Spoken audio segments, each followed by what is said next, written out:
Hi, എല്ലാവർക്കും നമസ്കാരം. Space ചാനലിൻ്റെ മറ്റൊരു എപ്പിസോഡിലേക്ക് എല്ലാവർക്കും സ്വാഗതം. കഴിഞ്ഞൊരു എപ്പിസോഡിൽ മണി അല്ലെങ്കിൽ കറൻസി, പണം, ഇതിൻ്റെയൊക്കെ ഒരു ഉത്ഭവത്തെ പറ്റിയാണ് നമ്മൾ പറഞ്ഞു തുടങ്ങിയിരുന്നത്. അതൊരു ചെറിയ എപ്പിസോഡായിരുന്നു. കുറച്ച് ചെറിയ ചെറിയ എപ്പിസോഡുകളായിട്ട് നമ്മളിതിൻ്റെ പണത്തിൻ്റെ കഥ പറഞ്ഞു പോകാം എന്ന് ഞാൻ നിങ്ങളോടൊന്ന് പറഞ്ഞിരുന്നു. അതിൻ്റെ അടുത്തൊരു എപ്പിസോഡ് ചെയ്യാമെന്ന് വിചാരിക്കുന്നു. അന്ന് ബാർട്ടർ സിസ്റ്റം എന്നുള്ള ഒരിടത്താണ് നമ്മൾ പറഞ്ഞു നിർത്തിയത്. ഇനി നമുക്കിതിൻ്റെ പഴയ കഥ എന്താണ്, എങ്ങനെയാണ് പണത്തിൻ്റെ ഉത്ഭവം എന്ന് നമുക്കൊന്ന് നോക്കാം. അത് പറയുന്നതിന് തൊട്ട് മുമ്പായിട്ട് ഇതിൻ്റെ ഒരു പ്രാധാന്യത്തെപ്പറ്റി നിങ്ങളോട് പറയണം എന്നെനിക്ക് തോന്നുന്നുണ്ട്. പണം കൈകാര്യം ചെയ്യാത്ത ഒരു മനുഷ്യരും ഈ ഭൂലോകത്തുണ്ടാവില്ല, അല്ലെങ്കിൽ അതിനു വേണ്ടിയാണ് നമ്മൾ ജീവിക്കുന്നത് എന്ന് പോലും തോന്നുന്ന ഒരവസ്ഥ ഉണ്ടല്ലോ. അപ്പോൾ അതുകൊണ്ടാണ് ഞാനിത് പറയുന്നത്. പണം കൈകാര്യം ചെയ്യുമ്പോൾ ശ്രദ്ധിക്കേണ്ട അല്ലെങ്കിൽ സൂക്ഷ്മത എന്തെല്ലാമാണ്, എങ്ങനെയാണ് നമുക്ക് ഓരോരുത്തർക്കും സാമ്പത്തികമായ ഒരു സുസ്ഥിരത കൈവരിക്കാൻ കഴിയുക, അതിനുള്ള വഴികൾ എന്തൊക്കെയാണ് എന്നീ കാര്യങ്ങളും കൂടെ നമ്മൾ ഈ എപ്പിസോഡുകളിൽ പറഞ്ഞു പോകണം. ഇത് കേട്ട് കഴിയുമ്പോഴേക്ക് നമുക്ക് ഓരോരുത്തർക്കും ഒരു കോൺഫിഡൻസ് ഈ കാര്യത്തിൽ ഉണ്ടാകണം എന്നുള്ളൊരു ഉദ്ദേശം കൂടെ ഈ ടോക്കിൽ നമ്മൾ ഉദ്ദേശിക്കുന്നുണ്ട്. അതുകൊണ്ട് ഈ വീഡിയോ ഫുള്ളായി നിങ്ങൾ കാണണം, എല്ലാ എപ്പിസോഡും കാണണം. തീർച്ചയായും ഞാൻ നിങ്ങൾക്ക് ഉറപ്പ് തരുന്നു, ഒരു വലിയ കോൺഫിഡൻസ് നിങ്ങൾക്കുണ്ടാവും.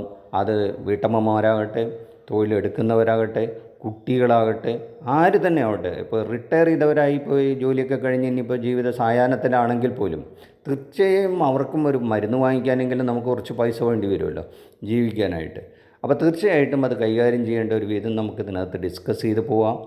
അപ്പോൾ കൂടുതൽ നീട്ടി പറയുന്നില്ല. ഇത് മുഴുവൻ കേൾക്കുന്നതിന് വേണ്ടിയിട്ട് നിങ്ങളെല്ലാവരും സഹകരിക്കണം. കാരണം ഇതിൻ്റെ താഴെ സബ്സ്ക്രൈബ് എന്നൊരു ബട്ടൺ ഉണ്ടാവും ചാനലിന്, അതിലൊന്ന് പ്രസ് ചെയ്താൽ ഇത് സബ്സ്ക്രിപ്ഷൻ ആവും. അത് നിങ്ങൾ തരുന്ന പ്രചോദനമാണ് ഈ ചാനലിന്. തീർച്ചയായും അത് ചെയ്തു കഴിഞ്ഞാലാണ് കൂടുതൽ എപ്പിസോഡുകൾ ചെയ്യാനായിട്ട് നമുക്കൊരു മോട്ടിവേഷൻ ഉണ്ടാവുക. തീർച്ചയായിട്ടും ഇത് കൂടുതൽ പേർക്ക് ഷെയർ ചെയ്യണം. നമുക്കും നമ്മുടെ ഫ്രണ്ട്സിനും നമ്മുടെ മക്കൾക്കോ അല്ലെങ്കിൽ സുഹൃത്തുക്കൾക്കോ അല്ലെങ്കിൽ നമ്മുടെ കുടുംബാംഗങ്ങൾക്കോ ഒക്കെ തന്നെ ഇത് അറിയണം.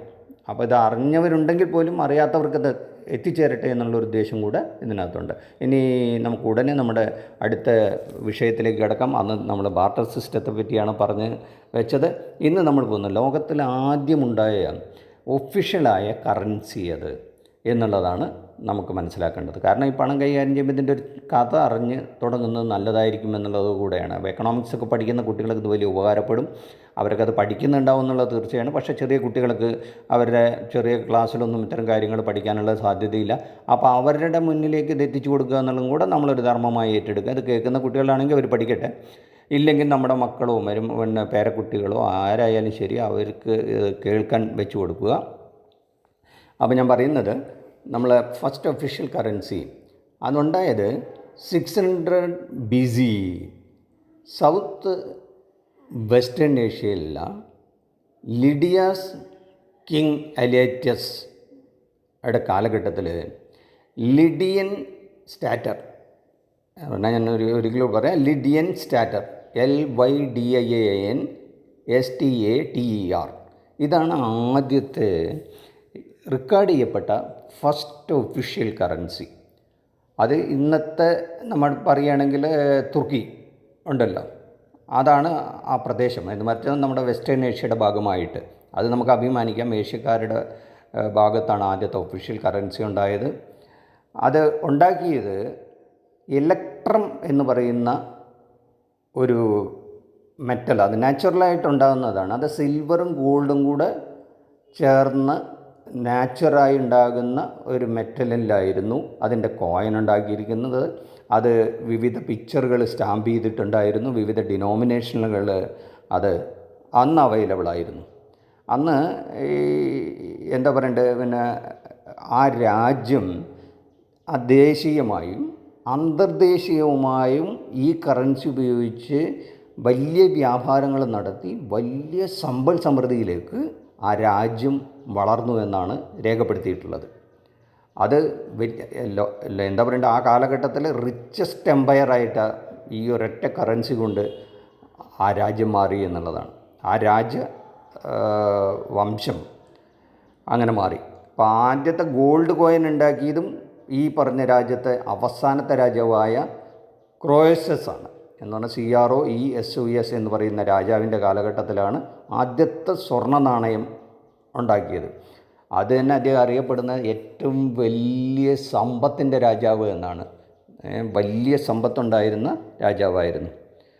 ഇതാണ് ആദ്യത്തെ ഒരു കറൻസിയായിട്ട്, ഒഫീഷ്യൽ കറൻസിയായിട്ട് ഇന്ന് ലോകത്തറിയപ്പെടുന്നത്.